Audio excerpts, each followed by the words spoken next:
What's going on, everyone? Welcome back to Sidelined NFL Week 17. Wow, the season's flying by. Let's get right into it. But before we get into it, remember to like, subscribe, and leave a comment. All right, let's get into my big 3 takeaways from this week of NFL games. My biggest takeaway, the Dolphins have a quarterback problem, and it's apparent, it's obvious. They're on a 5-game losing streak, and they were rolling early this season. And the reason they're losing lately is because Tua's been banged up. When he's in, he does well, but he has not been healthy. He has a very bad concussion history. He's had multiple concussions this season. On top of that, he has hip issues. So people think he doesn't fall right when he gets sacked. It's because he's trying to favor one hip from the other. It's not good, and he's an option at the end of the season. They either have to pick up or decline. I think it's a $25 million option. They have a big decision for the future of the franchise, whether to ride with Tua or not, because the rest of the team, the offense is ready to win now. But if Tua's not healthy, it's a big problem for the Dolphins. My second biggest takeaway is Carson Wentz has no spine. Now, there are a lot of sackless quarterbacks in the league. Matt Ryan, Derek Carr. A lot of these guys have no balls, and frankly, it's sickening to watch them play football. Carson Wentz is the leader of the pack. He sucks. The Eagles, he literally got hurt, and the Eagles went on to win a Super Bowl when he was in Philadelphia. He went to the Colts. They got worse. They went from a playoff team to not making the playoffs, and now he goes to the Commanders, and they were rolling. They were hot under Heineke. Now, granted, Carson Wentz obviously has way more arm talent than Heineke, but people like playing for Heineke. He has a spark. He brings an energy to the team. Carson Wentz brings fucking nothing. They had a needed game yesterday. You had to win it for the playoffs. And what does Carson Wentz do? He puts up 10 points and throws 3 picks because he fucking blows. He sucks. The Commanders suck, and it's their fucking fault for turning to a ginger. All right, my third takeaway is Philadelphia needs Hurts now. Gardner Minshew, we played well against Dallas. They were competitive, but they had a big game this week against New Orleans, and the offense was just a no-show. They had one big play to A.J. Brown, one bomb, 78-yard touchdown. That was it. The offense looked anemic, and they may lose the number 1 seed after having it all season, depending on what happens this week with them, San Francisco, Dallas. They need Hurts back because they're in jeopardy of not getting the bye, which they need to get Hurts healthy, and they need Hurts to shake off the rust if he has when he comes back. Philly needs Jalen Hurts to come back sooner rather than later. And with that said, we turn to the people's champ, everybody's favorite sports analysis guy. We turn to Sam Reed. Sam, how are you? I'm good, Matt. How are you? I'm doing good now that you're here. You know, the people's champ. Everyone loves to hear what you have to say about the game, Sam. Let's get right into it. Absolutely. Okay. Sam, we're Patriots fans. They finally win a game. They beat Miami yesterday in Foxborough, 23-21. Bridgewater got hurt in the third quarter. Kyle Duggar had a huge pick six that turned the game around. The Pats snuck out a win. They're still in playoff contention.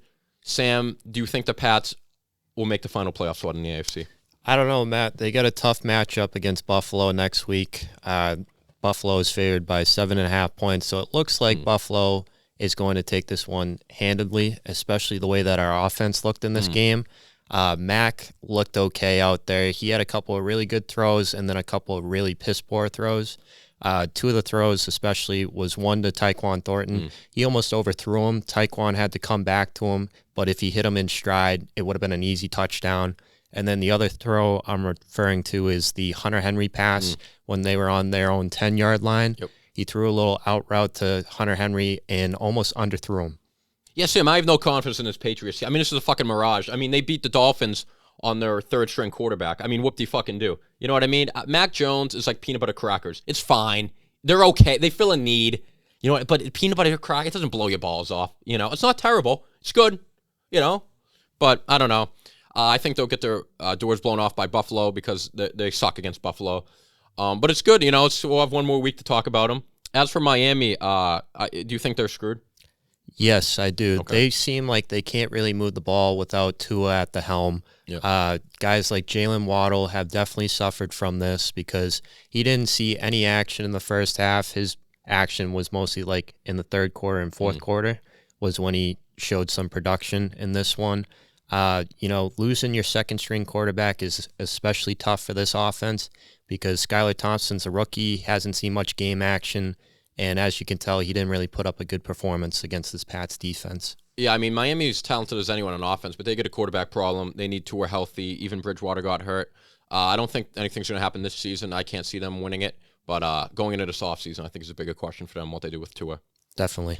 All right, let's get into our second game. Tampa Tom, right? Fire to cannon, Sam. Sam's a big Bucks fan.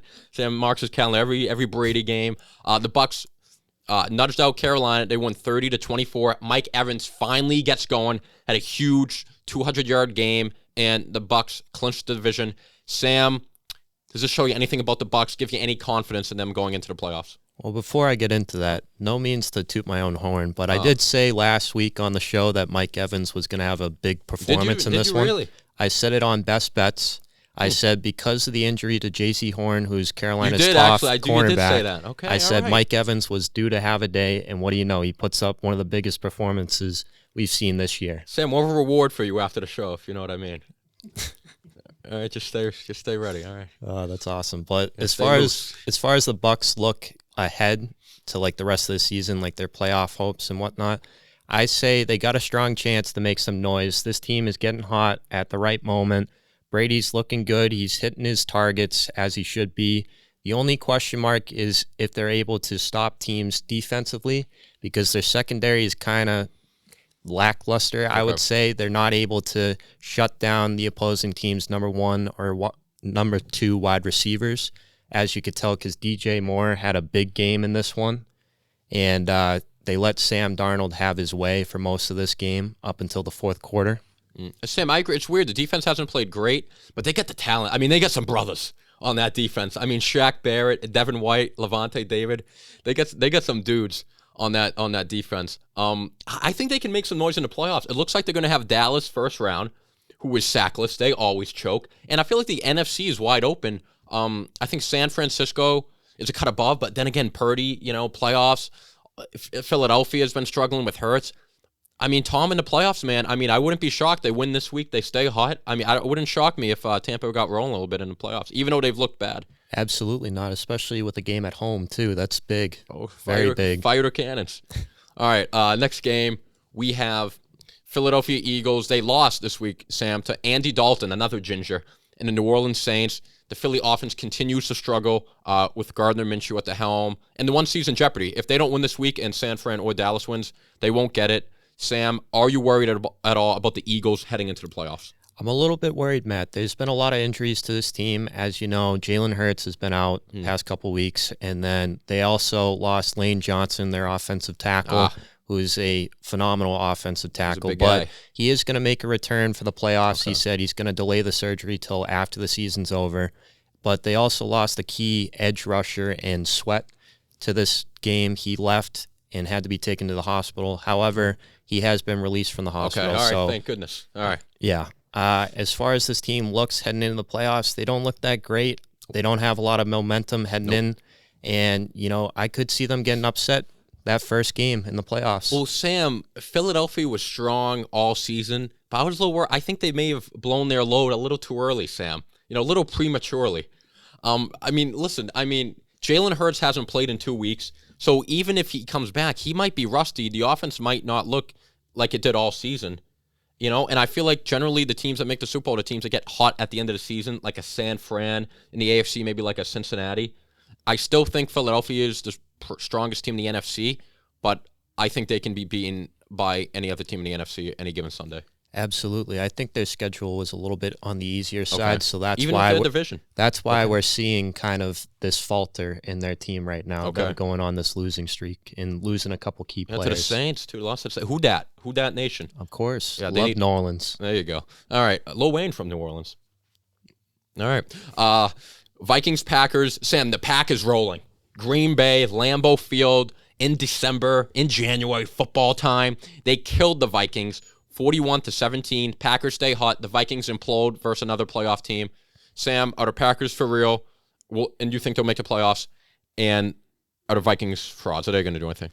I got to say, this was probably the best defensive game the Packers have looked all season. They really brought it in this one. Jair Alexander, he put on a great performance holding one of the league's best wide receivers to 15 yards. He called out Jay Jetta before the game. Exactly. And he held him to one catch. The amount of stones that this kid has talking all the shit leading up to this game and then backing it up by holding him to 15 yards and also getting an interception as well. Walk it like I talk it, right? I mean, what more can you say? He's definitely one of the top cornerbacks in the league for a reason.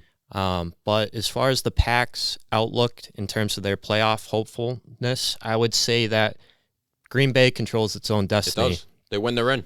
They win, they're in. Simple as that. It all depends on how Aaron Jones and this Green Bay Russian attack does, because if they're able to keep the ball moving on the ground, they look great. They're unstoppable. But as far as Aaron Rodgers goes, he hasn't looked that great. Sam, he hasn't looked like he did the past 2 years, the MVP Rodgers, but he's done enough to win. And I think the Pack will make the playoffs because they're hot right now. Like we say, teams get hot at the end of the year. They beat Minnesota, playoff team. They beat Miami's a playoff team. They have a home game versus Detroit. Now, I know Detroit's look good all year, but Jared Goff on the road, fucking Detroit, they always fuck up. You can't rely on them. I think the Pack will make the playoffs, and obviously I don't think they'll win the Super Bowl. But listen, Rodgers, he's been there as much as any other quarterback other than Brady in the NFC, so I like the Packers to get that last spot. And I don't think the Vikings will do anything. I think they're front runners. I think they're frauds. They're definitely frauds. And I think the Pack can knock off someone. They kind of reminds me of the Giants in like 2011. Not a great team, but solid defense. Does enough to win, can run the ball, and gets hot at the right time. So you think they're more like the under-the-radar team that could make some noise? I think the Packers could make some noise if they get into the playoffs. Absolutely. I could see that happening. That's a good take. Thank you, Sam. I appreciate that. All right. Next game, we have two California teams. San Francisco. Have you been to San Francisco? I have not. Okay. It's on the bucket list, though. Vegas is in Nevada. We get two West Coast teams. San Francisco, wow. San Francisco 49. Oh, no, they moved. They used to be in Oakland. I was thinking the Oakland Raiders, just so I'm not completely stupid, only a little bit. The San Francisco went in overtime, 37-34, 9 straight wins. They're the hottest team in the league from the Niners. Brock Purdy's getting it done, and the Raiders are officially eliminated from the playoffs. So I'm going to ask you, should the Niners be the favorites to come out the NFC? And do you have any confidence in the Raiders to rebound next season? I would say the Niners are definitely my favorite to come out of the NFC. They have shown no signs of weakness, especially since switching over to Brock Purdy, giving him the reins. He has 5 straight games since taking over with 2 passing touchdowns. This is the longest active streak in the NFL since Justin Herbert. Wow. When he did it in his rookie season with 7 straight games with 2 passing touchdowns. Do your research. But yeah, no, this team seems like it's clicking on all cylinders, defensively, offensively, and even on special teams too. I mean, they're one of the best in the league for a reason, and I think they'll continue to show this come playoff time. Sam, I agree. I think the Niners have as good a shot to come out of the NFC as anyone. I think the big question will be how will Purdy look in the playoffs. But, I mean, he's looked good so far, man, and I think Shanahan schemes up a lot of good plays for him. You get, a lot of quick passes. Kittle, Ayuk, they're going to get Debo back. They got C-Mac. I mean, their defense, they got kind of throttled this past game, but for the most part, they're legit. They're going to have a lot of home playoff games. I like the Niners pretty much versus anyone in the NFC. And as for the Raiders, I think they're a huge disappointment, and I'm interested to see what they do at quarterback because they have a lot of talent on offense. I feel like the Raiders definitely might have to clean house next year, just let go of all the coaching staff, rebuild. Oh, McDaniels? You'd fire McDaniels? Yeah. Oh, wow. I mean, think about it, Matt. They've lost how many games this year when they have a double-digit lead heading into the second half? Quite a few. I think it's an NFL record how many losses you might be they right. have. Yeah. Because I did hear it mentioned on the broadcast, but I forget what the actual number is so far this year. But, dude, it's incredible how they're not able to finish out games like this. Can't finish. They could be one of the best teams in the NFL. They can't finish. If they were able to finish, but they can't. You got to finish. I'll be interested to see what they do at quarterback because they have so much talent on offense. I agree, Sam. And with that, we're going to turn back to Sam for everyone's favorite segment of the week, Best Bets with Sam Reed.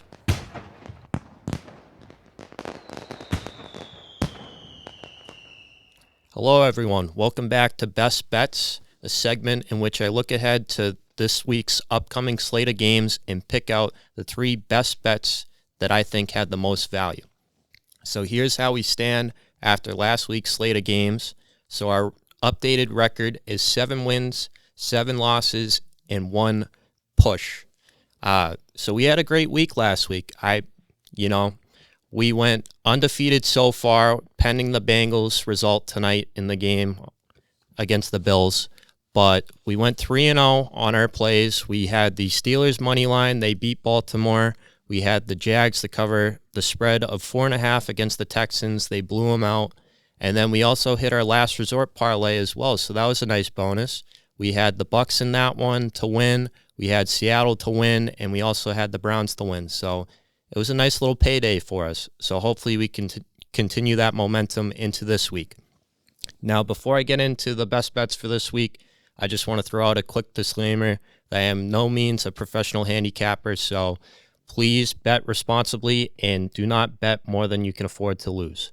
Now, without further ado, let's get into it with my first best bet of Week 18. I have the Cowboys minus 3.5 this week against Washington at minus 110. Now, the reason why I like this play a lot is because the Cowboys have a lot at stake in this game. The Commanders don't, as they've been eliminated from the playoffs as of last week's loss to the Cleveland. The Cowboys can get the 1 seed if they win this game and Philly loses. So I think the Cowboys are going to be firing all cylinders. They're one of the hottest teams in the NFL right now. And as we've seen in the past, the Cowboys tend to play very well in the regular season. So I'm thinking this momentum continues into this game. This one is more of, don't overthink it. Just go with the better team in this one. The Cowboys just outweigh them on both sides of the ball. And Dak in this offense is just a complete juggernaut. So don't overthink this one. Now, my second best bet for Week 18 of the NFL slate is the Steelers minus 3 at minus 105 odds. Now, the reason why I like this play is because the Steelers have a lot of momentum as well. They just beat the Ravens, their divisional rival, on Sunday Night Football. Very close, very gritty matchup. They're able to gut out a win at the end there with that touchdown to Najee Harris. I really like this Steelers team. I think they're very underrated. They were missing one of their key defensive pieces, TJ Watt, and ever since he came back, this team has looked awesome on the defensive end of the ball. Offensively, they've kind of struggled a little bit, but they're starting to find a little bit of a groove. Deontay Johnson and George Pickens are getting more involved. Najee Harris is starting to get it going a little bit. So I like this team. I like the momentum that they have so far. And as far as their matchup goes this week, they're playing Cleveland, who has also been eliminated from the playoffs, so they don't really have anything to play for besides being a spoiler for the Steelers, obviously, because if the Steelers lose, they don't make the playoffs. So there's a lot of stake for Steelers to win, and I feel like this team is definitely the better team, so that's why you take the Steelers minus 3. Now, my third and final best bet of the Week 18 slate is the Panthers on the money line against New Orleans Saints at plus 175. Now, the reason why I like this play is because both teams have been eliminated, which is sad, but, they want to play for pride.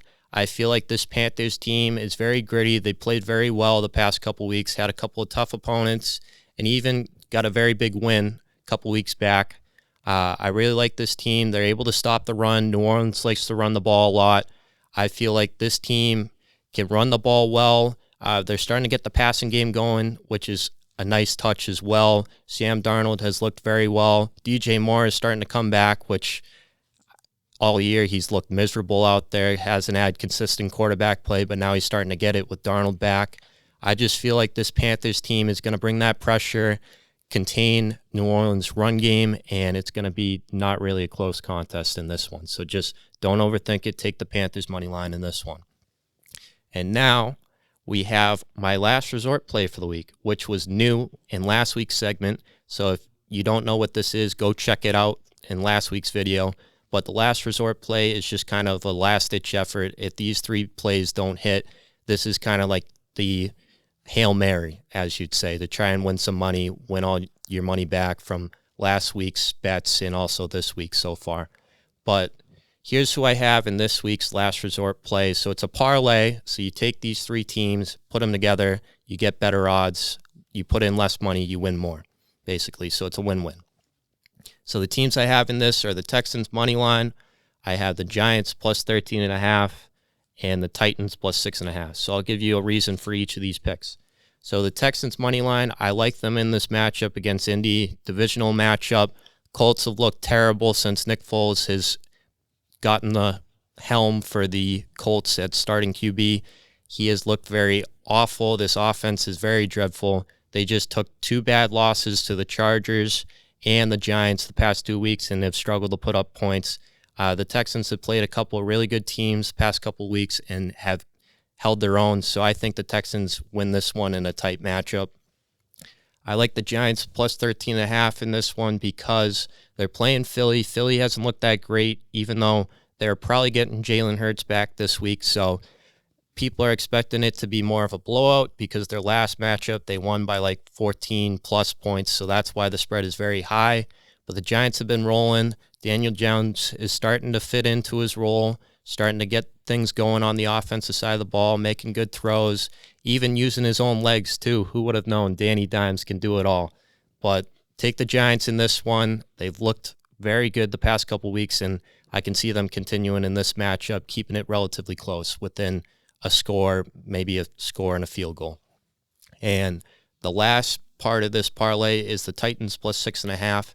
The reason why I like this play is because I think this line is a little bit too high, in my opinion. I feel like this line is going to be a lot closer. It should be around like 3 because in the last matchup, the Jags destroyed the Titans. It was 36-22. Trevor Lawrence tore apart this Titans defense, and I think that the Titans are a lot better team on paper. They got the better coaching staff.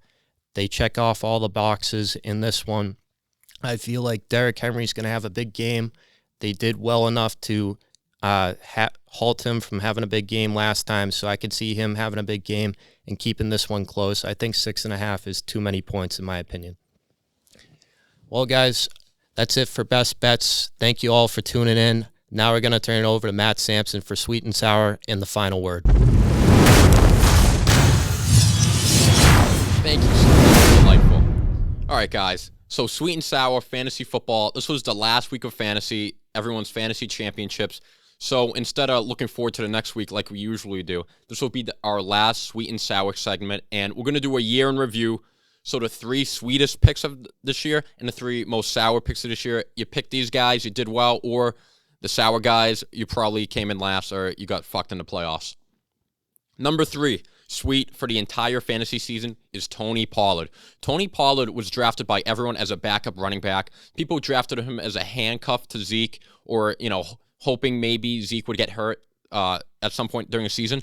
Going into last week, Tony Pollard didn't play versus the Titans. He was hurt. He was the number 7 running back for fantasy, which is insane. He had a ton of weeks where he went off, 20-plus points, even a couple 30-plus point games. And even when he didn't go off, he was still solid. He still got you double-digit points. And people thought he'd be a backup. If your league was tight under 8 teams, you might not even drafted him. Tony Pollard had a great season. And if you drafted him, I'm sure you did well in the playoffs. Number 3 sour for the entire season was Mark Andrews.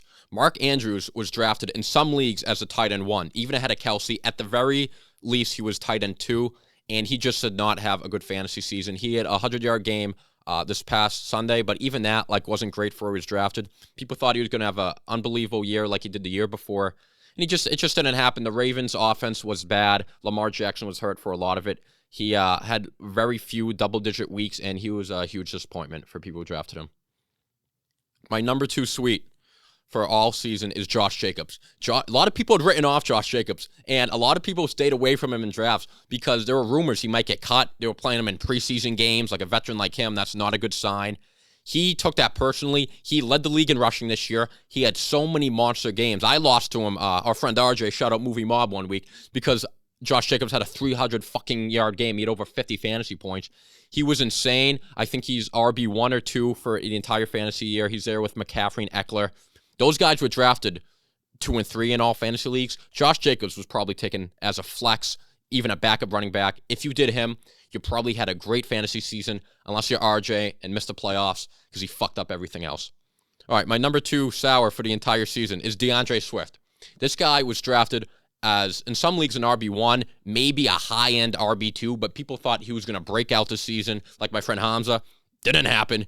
DeAndre Swift, he's a really good player. He's really talented, but he got hurt, and then when he came back, they eased him in. Then he split carries with Jamal Williams, and by the time he finally got going and finally was DeAndre Swift, we all thought he'd be, it was too late. He had a good week this past week, but that was it. He was a major disappointment in fantasy this season, and he's a really good player. You might draft him high next year. The injury history is always going to be a concern with him. Swift had a bad year for fantasy.